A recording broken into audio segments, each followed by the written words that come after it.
On n'est pas mardi d'ailleurs, on est mercredi.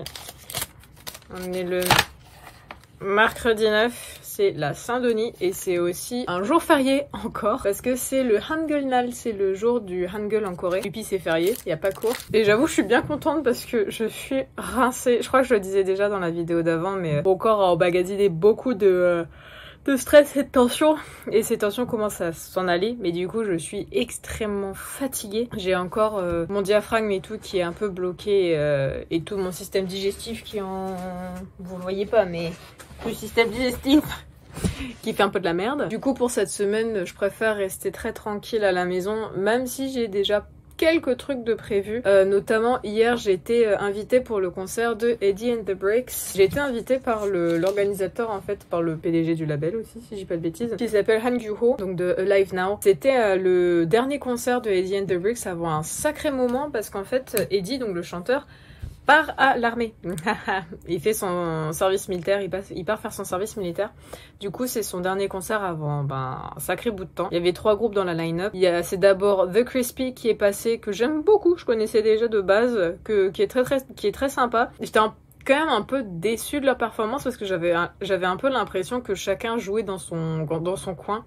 Il n'y avait pas vraiment une union, enfin ouais, chaque membre jouait dans son coin, c'était un peu bizarre, mais c'est quand même très sympa. Enfin, écoutez les versions studio sur Spotify, c'est quand même très chouette. Ensuite, c'est Gunam qui est passé, que je connaissais pas du tout, et c'est vraiment un pot pourri de plein de genres différents, c'est un peu le bordel. En live, ça fonctionne plutôt bien. Je pense qu'en version studio, ça doit être assez catastrophique.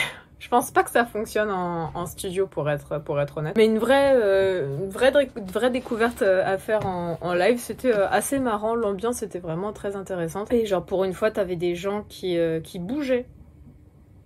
C'est possible des Coréens qui bougent en concert, c'est rare mais c'est possible. Du coup Eddie and the Bricks pour finir la soirée, qui ont fait quasi toutes leurs chansons, je pense pas, parce que je connaissais pas l'histoire du groupe, parce que je les connais que depuis cet été, depuis la sortie de Mrs. Summer, oui c'est ça. Un EP et qui est du coup Mrs. Summer, une des tracks que j'aime le plus en fait pour l'instant depuis le début de l'année. Et a priori de ce qu'a dit le leader qui est donc Isaac, je crois qu'il s'appelle Isaac, le guitariste, qui a l'air d'être tellement genre bonne grosse barre. J'ai trop envie de taper la discute avec lui, il est trop marrant. Qui a expliqué qu'il y a eu pas mal de roulements dans les membres, qu'il y avait des membres qui étaient partis aux États-Unis, etc.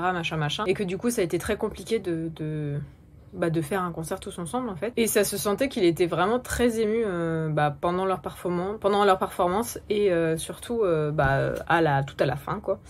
Quand ils ont fait leur petit message de remerciement aux gens qui étaient venus. C'était vraiment sympa. Je suis très contente que Han Gyu-ho, du coup Gyu-ho Nim, m'ait invité pour cette soirée. C'est d'ailleurs lui qui m'avait très gentiment offert l'EP du coup de Mrs. Summer. Où est-ce qu'il est? Il est là. De Mrs. Summer, qui est vraiment très sympa. J'avais pas ramené l'EP même si je voulais bien le dédicacer, mais j'avais trop les boules qui se pètent dans mes affaires, très clairement. Donc j'ai préféré jouer safe. Mais c'était vraiment très sympa.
dimanche dernier, j'ai retrouvé Haraboji, qui veut d'ailleurs pas que j'appelle Haraboji, et je peux le comprendre parce qu'il a presque l'âge de mon daron.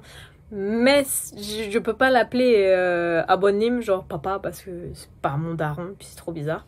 Du coup, lui, il veut que je l'appelle Shosho, un truc du style, qui veut dire grand-oncle en chinois.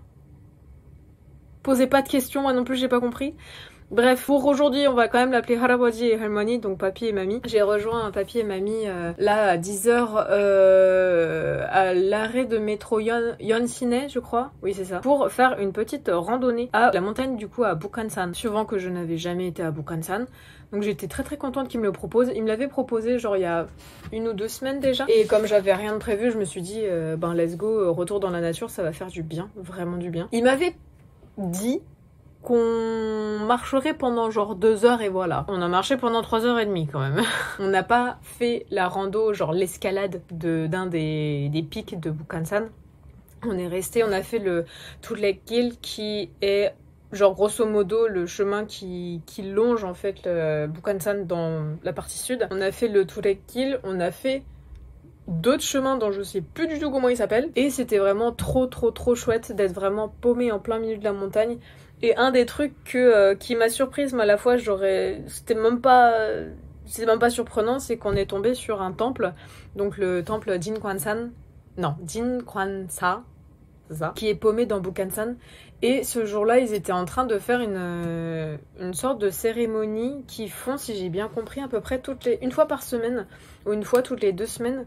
Et c'est des danses, en fait, bouddhistes, pour célébrer truc. Oh là là, ma connaissance est très faible sur la religion bouddhiste. On a eu de la chance parce qu'on n'a pas eu du beau temps. Il a fait surtout très gris, on a eu quelques gouttes de pluie aussi, mais comme on était abrité par les arbres, c'était pas du tout dérangeant. Et c'était juste méga agréable de marcher dans la forêt, quoi. Je pense que Haraboji et Halmoni s'attendaient pas à marcher autant. C'est-à-dire que je sentais que Halmoni, donc mamie, à un moment, elle était bien fatiguée, suivant que c'est des fois des grosses descentes de bâtard et le sol était assez frêle, du coup on glissait. J'étais un peu en train de les regarder des côtés en mode s'il vous plaît vous vautrez pas la gueule parce que là j'ai vraiment trop peur. Mais tout s'est très bien passé. On a fait un premier trait pendant 2 heures, donc d'à peu près 10h à midi, pour arriver jusqu'à Jinkwansa. Haraboji a pris un café et puis Halmoni m'a pris un patchouk, donc une sorte de purée d'haricots rouges. Ah, c'est trop compliqué à expliquer. Pour nous caler en fait jusqu'à finir le chemin, finir la petite balade pour ensuite manger le midi. Donc on est arrivé au restaurant, je crois, après vers 13... Non, on est arrivé au restaurant vers 14h parce qu'on a fait une pause de presque 1 heure au café et on a mangé je crois que c'est du kalbi tang que ça s'appelle, qui est pas vraiment le plat que je préfère au monde, mais qui cale bien sa mère. Et de toute façon là j'avais tellement la dalle que je me suis jetée sur le repas. Mais un truc que je dois dire quand même, le kimchi qu'il y a dans ce restaurant est le meilleur kimchi que j'ai jamais mangé de ma life. D'où Jésus, j'en ai repris 3 fois je crois. Un des trucs qui est marrant avec les randonnées, j'imagine en Corée, c'est le fait que tout le monde est habillé absolument pareil, dans le sens où quand j'étais dans le métro pour aller du coup jusqu'à Yonsine pour rejoindre Haraboji et Halmoni, tout le monde était habillé en habit de rando. Tout le monde avait quasiment les mêmes chaussures, les mêmes bâtons de rando, les mêmes jogging de rando, enfin les mêmes pantalons et les mêmes survêtements et les mêmes pulls de rando, le même petit sac à dos de rando.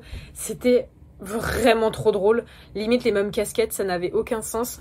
Et moi j'étais vraiment habillée en jean et tout quoi, enfin chill, on va juste marcher, pourquoi il y a besoin de se préparer autant? C'était vraiment assez rigolo. Et un truc qui m'a beaucoup touchée, c'est je vous avais déjà raconté en vidéo la dernière fois que j'avais vu du coup Haraboji et Halmoni, c'était pendant le Chuseok, le samedi, qui précédait le Chuseok. On avait eu un passage où avec eux deux et leur fille, on était en train de discuter de littérature à table, etc.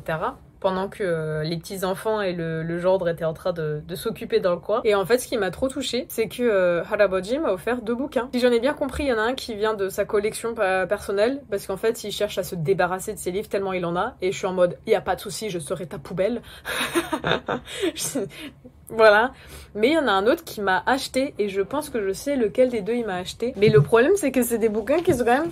Alors, ils sont pas épais, mais ils sont très lourds. Ce qui fait que c'est sûr, ma valise va être en surpoids. Donc celui-là, je pense que c'est un bouquin qui vient de sa collection perso. Tantokcha, que je ne sais pas du tout ce que ça veut dire. Hein. C'est le titre, mais je sais pas ce que ça veut dire. Un plaisir. Ah, j'ai failli dire, je pense que c'est allemand, parce qu'il y a marqué Der Einzige, machin.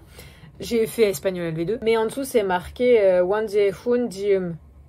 Donc c'est écrit par Wang Jehun. Je sais pas ce que ça veut dire, mais je pense que celui-ci c'est un des bouquins qui vient de sa collection perso. Et le deuxième bouquin qu'il m'a offert c'est celui-ci, et je pense que celui-ci il l'a acheté. Pourquoi parce que je comprends pas pourquoi ça serait dans ses bouquins à lui. Un essai de Park Kalin qui s'appelle 사는 동안 멋지게, qui on peut le traduire je pense par... J'arrive pas à le traduire, c'est terrible. Google Translate, aide-moi. Merci. Et ouais, je pense pas que ce soit un bouquin qui l'est dans sa collection perso, parce que je le vois mal lire des trucs comme ça, suivant qu'il lit majoritairement des bouquins de philo et d'art. Enfin, surtout de philo, c'est pour ça que souvent les discussions qu'on a avec lui, c'est de la philo, et ça part en cacahuète, parce que je ne comprends pas. Genre, littéralement, on a fait avoir un débat sur l'existence de Dieu dans le temple bouddhiste. C'était un peu gênant, mais du coup, ouais, hyper touchée de ces 2 cadeaux-là. Évidemment que je vais les lire, mais évidemment qu'ils vont rester dans ma pile à lire, parce que là, du coup, je suis en train toujours de lire l'autre. J'ai Ah bah non, un autre bouquin que je vous ai pas présenté encore. Attendez que je vous présente l'autre bouquin. Attendez, il y en a un autre, Je crois que je vous avais pas présenté ce bouquin-là, qui s'appelle 어른은 아니고 서른입니다, qui grosso modo est traduit par je suis pas une adulte, j'ai 30 ans. Évidemment, je comprends tout à fait, hein, voilà, je me sens tout à fait visée. C'est plus une sorte de pseudo, j'ai pas envie de dire de webtoon, mais il y a pas beaucoup d'images comme ça. Je me souviens plus si je vous l'ai présenté. J'ai déjà lu une partie des thématiques, parce que c'est très rapide à lire. Donc celui-là, je pense pas qu'il va être très très long à terminer, mais du coup, il me restera encore Check the Book que je suis en train de lire. Après, Pataka Dorinen 편의점 que j'ai acheté au tout début, mais je pense pas que je vais lire tout de suite parce que comme c'est un livre japonais, c'est pas ma priorité. J'ai sûrement continué par 사는 동안 멋지게 que m'a offert Haraboji, parce que le titre m'intrigue. C'était une belle promenade, des belles discussions, des beaux cadeaux. Bref, j'adore, je les adore, mais je les adore. Cœur sur eux. Et comme je suis une méga abrutie, j'ai complètement oublié de vous raconter 2 petits trucs. J'ai eu la chance, je pense, oui, la chance de voir le groupe OA, donc OAH, point d'exclamation, en busking juste à Shinchon, pas très loin. Le timing a fait que j'ai pu voir leur performance. Ça a duré peut-être une trentaine de minutes, 30-35 minutes. C'était très très très chouette. Oui, j'ai mes chaussettes qui sont en train de sécher.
J'avais aussi également oublié de faire une petite parenthèse sur le festival de feux d'artifice où il y a un énorme feu d'artifice et là c'était samedi dernier. Très clairement je ne l'ai pas vraiment vu. C'est-à-dire que je suis allée au pont de Sogangdaegyo, donc le pont de Sogang, pour avoir un peu d'espace pour respirer, de voir un peu de loin. En fait, il y avait tellement de monde et il y avait tellement genre zéro politesse que j'ai frappé personne, mais j'avais très envie, que je me suis barrée en fait. Genre vraiment, il y avait un moment où j'étais en train de regarder tranquillement et encore j'étais derrière. Hein. Je m'étais mise exprès derrière parce qu'il y avait des enfants et tout, et pour moi les enfants vraiment tu peux leur marcher dessus, enfin ils sont plus petits que mes jambes, donc très clairement ça me fait un peu les boules quoi d'avoir des enfants qui sont voilà compressés dans un endroit comme ça, et surtout ils voient rien. Du coup très clairement j'ai laissé passer devant moi, mais là des fois t'as vraiment le daron avec toute sa famille qui passait devant moi, et genre autant au début je commençais à ronchonner fort en français, autant à un moment j'ai lâché mon meilleur Chogeo qui dire s'il vous plaît, mais je m'en rendais pas compte que je l'ai dit aussi fort parce que j'avais mes boules sous mes écouteurs, je ne sais plus, et il s'est vraiment retourné vers moi en mode qu'est-ce qui se passe? Et je pense qu'il a eu un chouïa les boules, et après il a été un peu agacé de se rendre compte que c'était une étrangère qui disait ça. Et au final, après, je me suis barrée parce que très clairement, enfin, ça m'a... Déjà, je me suis rendu compte que j'en avais un peu rien à foutre des feux d'artifice, mais que là, en plus, avec le monde, c'était juste, mais nul, enfin, insupportable, quoi. Et le truc que j'avais pas compris, c'est qu'il y avait du coup 3 équipes de feux d'artifice, donc des japonais, américains et coréens. Du coup, les coréens sont passés évidemment en dernier. Et apparemment, c'était le truc le plus impressionnant à voir, certes, mais j'avais pas la patience de rester debout pendant 1 heure avec des gens qui te collent, la flemme.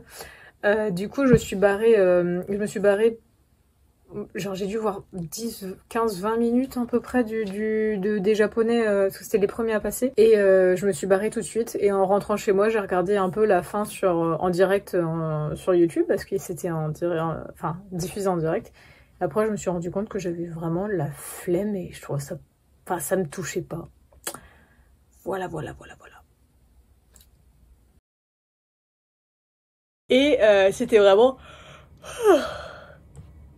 Voilà.